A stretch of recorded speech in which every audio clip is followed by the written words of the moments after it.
When Knox and Vivienne have less than a year left before turning 18, many cannot help but wonder, what has brought this family to a moment where each person is preparing to go in a different direction? Why has Brad Pitt, a man once regarded by the public as the embodiment of a loving father, lost that image in the eyes of several of his own children? Were it the disputes, the heated words, or the long, tense years after the divorce that turned an initial crack into an irreparable chasm? And why, when his mother, the grandmother that 6 children once addressed with genuine affection, passed away, was the person by his side to comfort him a woman much younger than him and not his children? For Angelina Jolie, preparing to sell the historic home is not merely a financial decision or a change of address.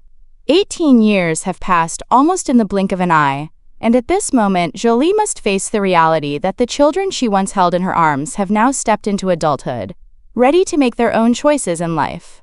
It is both a source of pride and a strange emptiness in a mother's heart. But alongside the joy of seeing her children grow up, Jolie is also navigating a quieter form of tension, the complex relationship between Knox and Brad Pitt. Looking at Angelina Jolie and Brad Pitt's story today, it is hard to believe that more than 7 years have passed since their official divorce. That is enough time for a child to go from elementary school to the end of high school. Enough time for memories that once felt fresh to fade into distant, blurry fragments. But for Knox and Vivienne, their youngest children, the past 7 years have not just been the passing of time, but an entire journey of growing up in a home that was no longer whole. The twins were born in the spotlight, raised along 2 parallel paths that never intersected, those of their mother and father. And now, with less than a year until their 18th birthday, they stand before the most significant crossroads of their lives. To stay or to leave, to maintain or to sever, part of their connection to the father, who was once a role model in the eyes of the world. Angelina Jolie has made no secret of her intention to leave Los Angeles once Knox and Vivienne reach adulthood. Selling the historic home, one that not only holds the memories of her children's childhood, but also witnessed many of her most important post-divorce decisions, is the clearest sign yet. To Jolie, this house was once a safe haven, a place where she could control the environment and minimize negative influences from the strains of post-divorce life.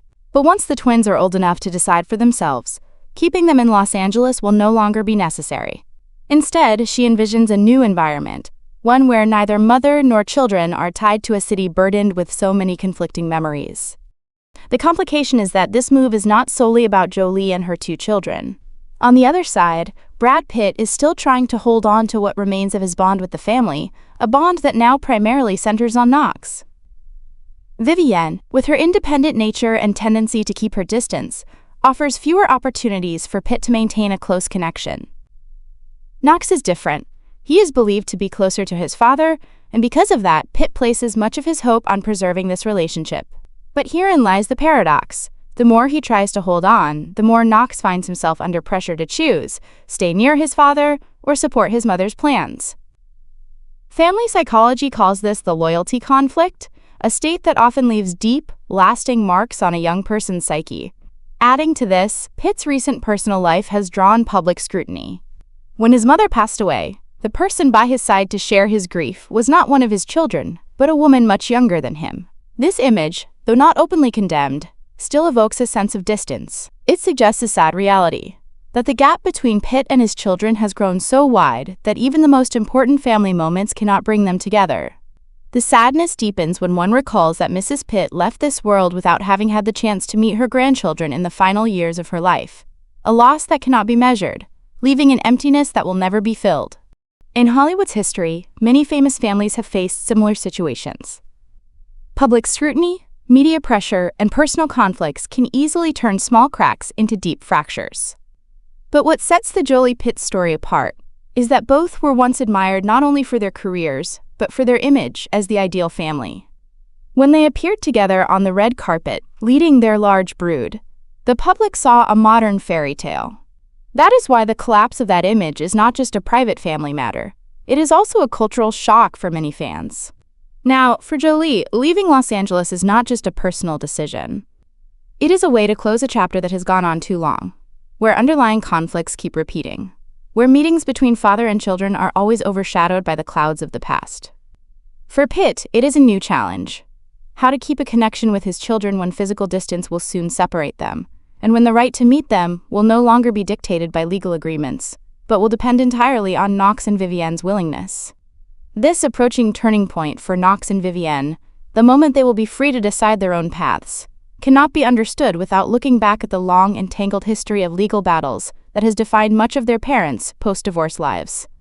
Since the day Angelina Jolie filed for divorce in September 2016, citing the, quote, health of the family as her primary reason, the two have found themselves repeatedly drawn back into the same unforgiving arena, the courtroom. From the very beginning, the central point of contention was not money or property, but the custody of their 6 children. Jolie sought primary custody, emphasizing what she claimed were serious concerns about the family dynamic and incidents that, in her view, justified limiting Pitt's access. Pitt, on the other hand, fought to protect his role as an involved father, arguing that the children's well-being depended on them maintaining strong relationships with both parents. What might have been a private, mediated discussion instead became a years-long sequence of hearings, evaluations, and legal maneuvers, each one keeping old wounds open and deepening mistrust on both sides. The first years after the separation were dominated by temporary custody arrangements, each revisited and renegotiated under the watchful eye of the court. Jolie's camp pushed for a cautious approach, often advocating for structured, supervised visitation in the early stages. Pitt's side pushed back, seeking more time and fewer restrictions.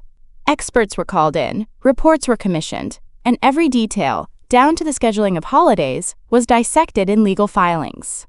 For Knox and Vivienne, and their siblings, this meant living with constant uncertainty about where they would be and with whom, week to week and year to year. In 2021, Pitt appeared to score a major legal victory when a judge granted him joint custody. For a moment, it seemed as though a form of stability might finally emerge. But that stability evaporated quickly when Jolie's team appealed, pointing to the judge's undisclosed prior connections to Pitt's legal team. The appellate court agreed, throwing out the joint custody order and effectively resetting the case. For Pitt, it was a painful reversal. For Jolie, it was proof that her persistence in questioning the process had been justified. But for the children, it meant yet another chapter of limbo, as the custody issue returned to square one. Beneath these legal maneuvers lies a deeper truth. The custody battle is not just about schedules or legal rights, it is about control, trust, and fundamentally different visions for the children's upbringing. Jolie has consistently presented herself as the parent who prioritizes emotional safety and stability above all else, even if that means limiting the other parent's access. Pitt, in contrast, has framed himself as a father unjustly distanced from his children, fighting for the chance to be fully present in their lives. Neither side seems willing to compromise on these core beliefs, and so the conflict continues. And custody is only part of the picture. The ongoing dispute over Chateau Miraval, once the site of their 2014 wedding and a shared business venture, shows that their battles extend into the financial and symbolic realms as well. The vineyard is not just a valuable asset. It is a piece of shared history, tied to some of their most public memories as a couple. When Jolie sold her share to a third party in 2021, Pitt saw it not only as a breach of an alleged mutual agreement, but as an act that cut away another connection between them without his input. He sued, seeking to nullify the sale, while Jolie's team countered with the argument that she had every right to free herself from a joint business entanglement with a former spouse she no longer trusted. What makes these disputes so enduring is that each new case, whether about custody, property, or business, feeds into the unresolved grievances of the last. Every legal filing becomes a proxy for the larger emotional battle. Pitt seeking to reclaim a role in his children's lives that he feels was unfairly diminished. Jolie seeking to maintain a level of autonomy and control that she believes protects the children from harm. Neither is willing to let go of the principles they believe are at stake, and so the legal war drags on. As next year approaches, the stakes are shifting. Once Knox and Vivienne turn 18, the court will no longer dictate where they live or how often they see either parent. In theory, this could bring an end to at least one aspect of the legal conflict. But in reality, the dynamic forged over the past 7 years may continue to play out in other arenas. The Miraval lawsuit is still alive. Financial matters, reputational disputes, and potential new claims could keep their names linked in court filings for years to come. For the children, this means that even as they step into adulthood, the shadow of their parents' legal battles will follow them. Every past hearing, every contested ruling, and every bitter negotiation has left its imprint. The root cause of this endless litigation is not simply disagreement, It is the complete erosion of trust between two people who once built a family together. Until that trust is repaired, if it ever can be, the courtroom will remain a place where the Jolie-Pitt story continues to be written, long after the marriage itself became history.